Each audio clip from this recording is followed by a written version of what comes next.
For maximum picture quality, it may be necessary to adjust the tracking control on your VCR.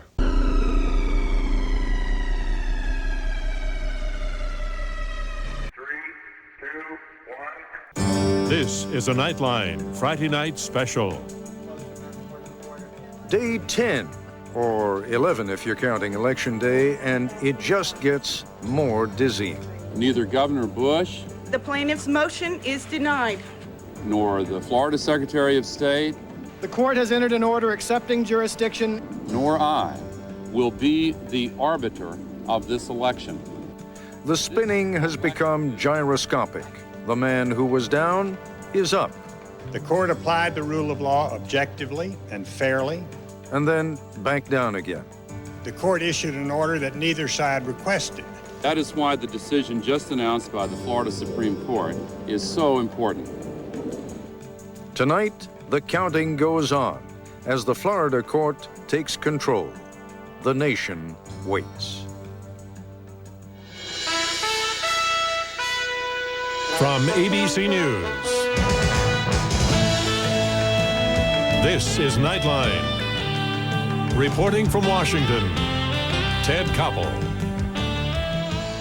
When the University of Florida Gators and the Florida State Noles kick off in Tallahassee tomorrow night, it is expected that among those in attendance and sitting in the same box will be the Governor of Florida, Jeb Bush, Florida's Secretary of State, the newly famous Katherine Harris, and most, if not all, members of the Florida Supreme Court, who in effect today told Ms. Harris to take the weekend off while the vote counting in this year's presidential election continues, as it has late into this evening. Even in this bizarre and unprecedented election, this has been an extraordinary day. Unofficially, the count in absentee ballots, most of them coming from overseas, is nearly complete. Governor Bush of Texas has received 1,057 of those votes. Vice President Gore has received 597, a margin of 460 additional votes for Bush. With 65 of 67 Florida counties reporting, that now puts Governor Bush 760 votes ahead of the vice president. The margin might have been greater, but more than 1,000 overseas ballots, most of them from military personnel, have been successfully challenged by Democrats and were thrown out. Many of them apparently didn't have the required postmarks. Republicans, not surprisingly, are protesting.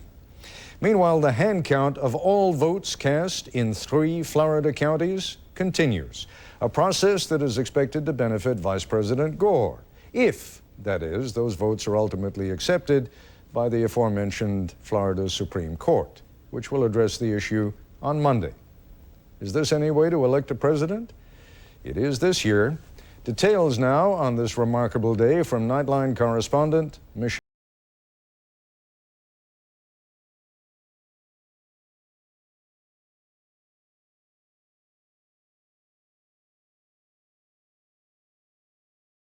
To most Floridians, the big event in Tallahassee is still tomorrow's matchup between the Seminoles and the Gators.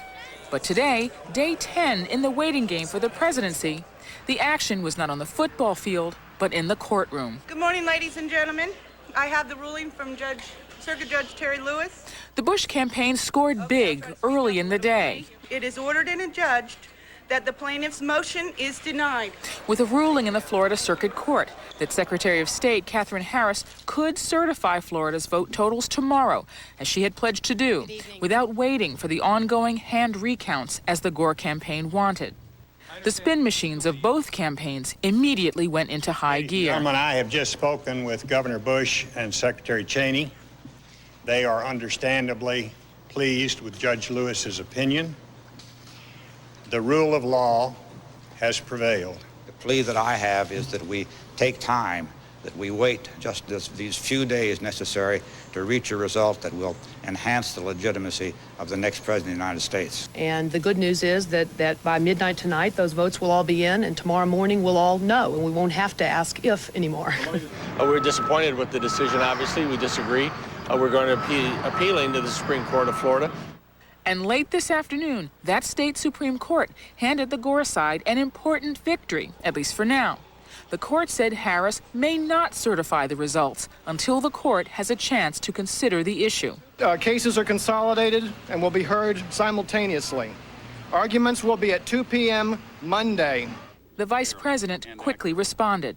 The citizens of Florida surely want the candidate who received the most votes in Florida to be determined the winner of that state.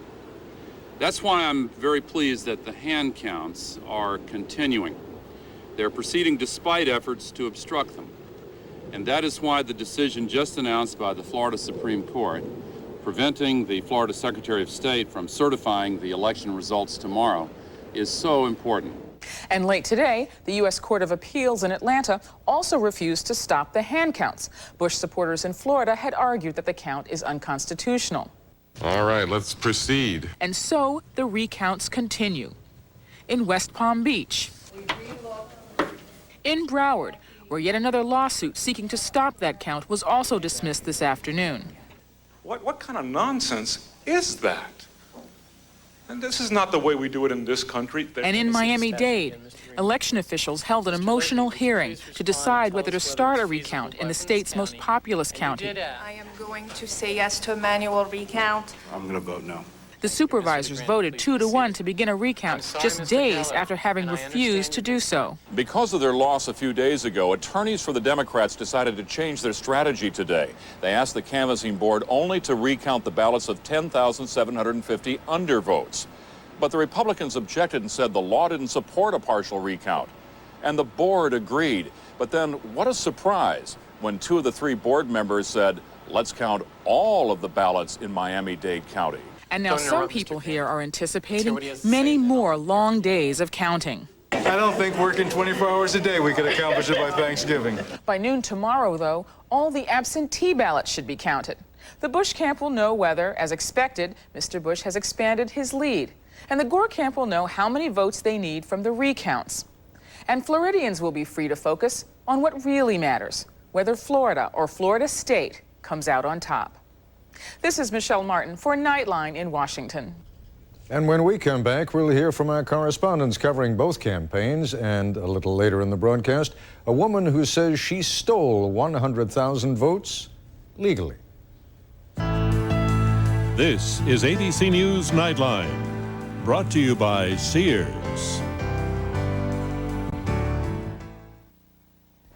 This Saturday, November 18th, one day, one store, one sale. So astounding you have to see it to believe it. Sears Super Saturday Sale starts Friday 5 p.m., ends this Saturday.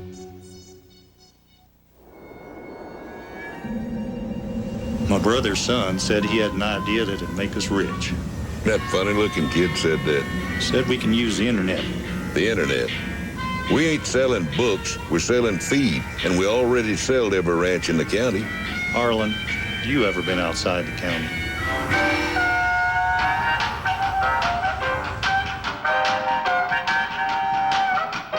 Well? Give me a minute, I'm thinking. This Saturday, November 18th, one day, one store, one sale. So astounding you have to see it to believe it. Sears Super Saturday Sale starts Friday 5 p.m., ends this Saturday. Sunday, as confusion mounts, a nation waits. Who will be our next president? For the latest twists and turns and what it all means, turn to this week's Sunday.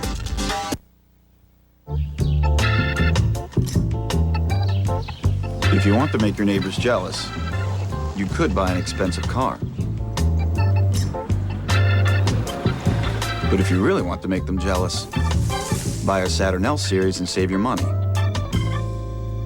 Then move to a nicer neighborhood. The midsize L Series Performance Wagon.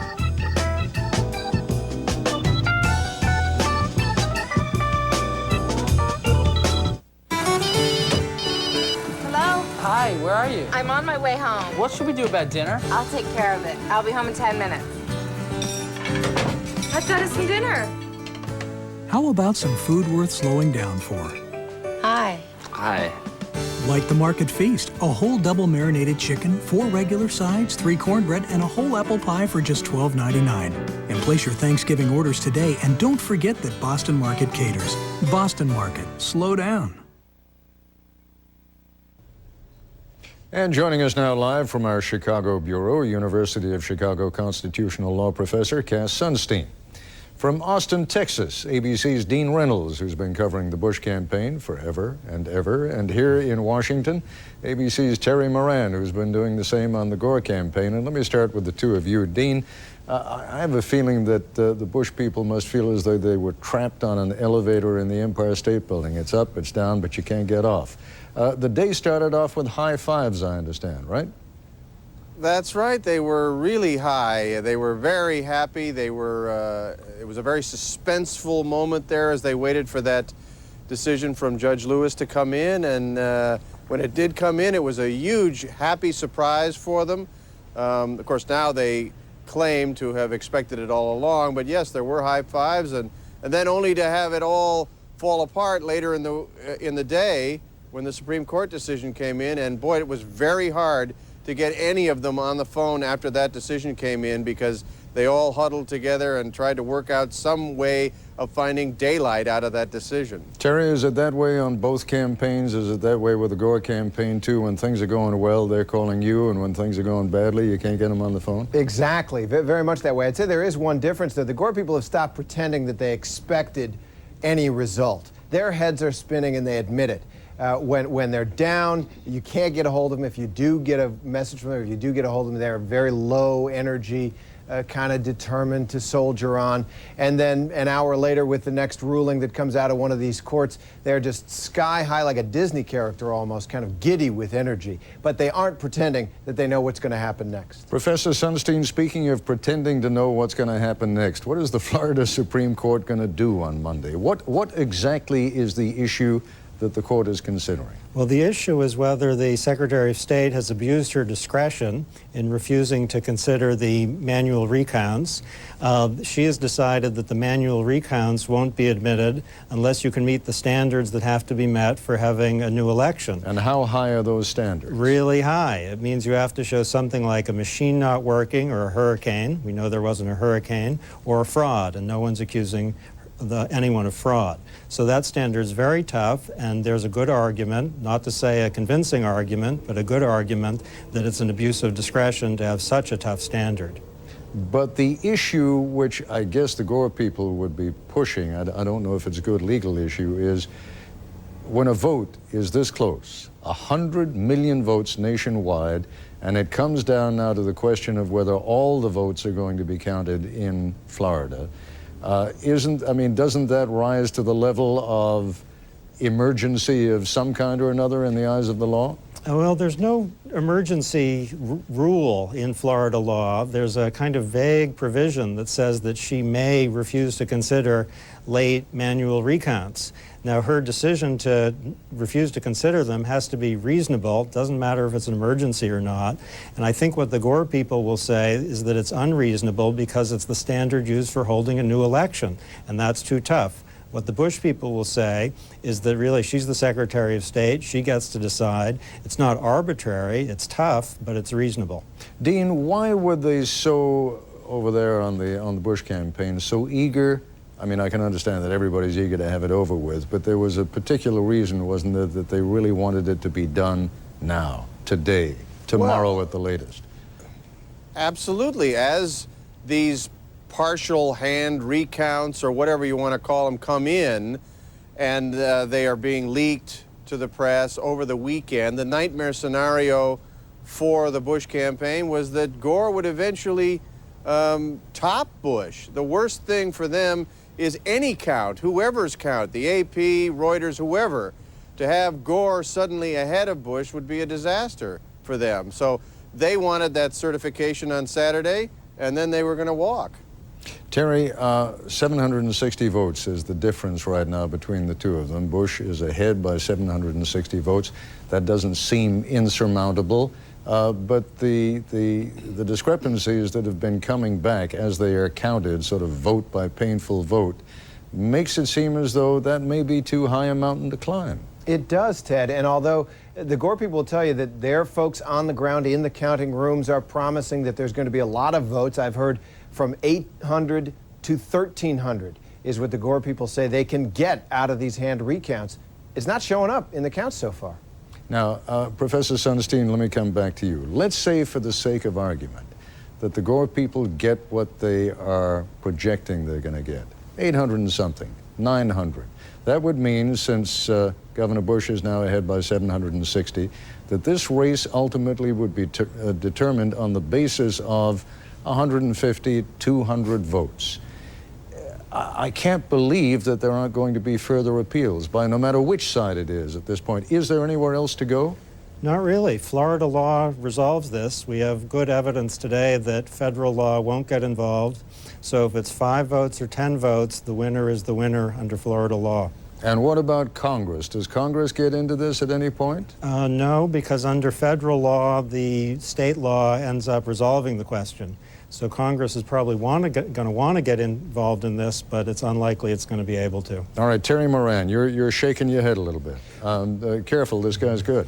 Well, he's very, very good. But I've heard that members of Congress, one member of the House and one member of the Senate, can challenge the electors from any state. And that'll throw us into a completely unknown territory. But there is a 120-year-old federal law which provides when Congress accepts the votes of the Electoral College for one senator and one member of the House, if both challenge the electors from one state, then the Congress has to retire. Each House retires to its own chambers and decides what to do next. Dean, last 20 seconds go to you. The mood tonight started great. Where are they at the moment? Other than hiding. The problem for them is that they expected to have this certification tomorrow. Then they expected a lot of talk on the Sunday talk shows about how it's time for Al Gore to bow out. They're not going to get any of that now, and that's a problem for them. It's going to be a long weekend here in Austin. All right, Dean Reynolds, Terry Moran, Professor Cass Sunstein, thank you all very much indeed. And when we come back, stealing 100,000 votes legally. There comes a time in every man's life. Welcome to the family, Jack. When he must choose between doing what he's told. Don't rock the boat, Jack. And doing what is right. If we don't get this company on the net, we're dead. You're a loose cannon, Jack. You have no idea what you're up against. In a world where you're only as good as your technology. We're going with Sun. They're watching you, Jack. Loose cannon is my middle name. Critical Decision. A Dot and .com production. Wow. Nice place. Oh, thanks. Used to be a warehouse. Killer office. Yeah, it was actually a warehouse. Cool place! What? Cool place! Oh, it was a warehouse! What? UPS helps companies shed costly warehouse space by streamlining supply chains with new ideas that trim inventory and increase speed to market. UPS, moving at the speed of business. We can expect Amy? in the coming months is Director of Product Development, Paul Noons. Got it. Nortel Networks is building the new high-performance internet, the wireless internet, with optical technology that makes it faster. Overall, this has been an exciting and more year. reliable. But the next few months will mark the beginning of a new Gesundheit. Come together. In fact, with technology changing over me. Coming up, a PI Instant Classic. But was he the winner? Hey, not so fast. Al Gore called him up and said, Grinch, kiss my... Politically Incorrect with Bill Maher.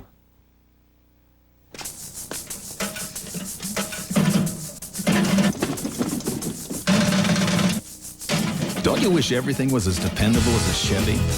Impala received a 5-star frontal impact crash test rating for both driver and front passenger. Now lease a 2001 Impala for as low as $269 a month. Residency restrictions apply. Call for important lease details. Impala, part of the family of dependable Chevy cars. Lease an Impala for as low as $269 a month. Fresh waffles from Thomas's. I've had it up to here with frozen. Thomas's fresh waffles in the bread aisle. Makes sense. Introducing Thomas's Waffles. Fresh, not frozen. Crispy outside, soft and fluffy inside. For a fresh homemade taste, frozen waffles just don't have. Please, don't freeze, don't freeze, don't freeze. New Thomas's Fresh Waffles. Making breakfast better for over 100.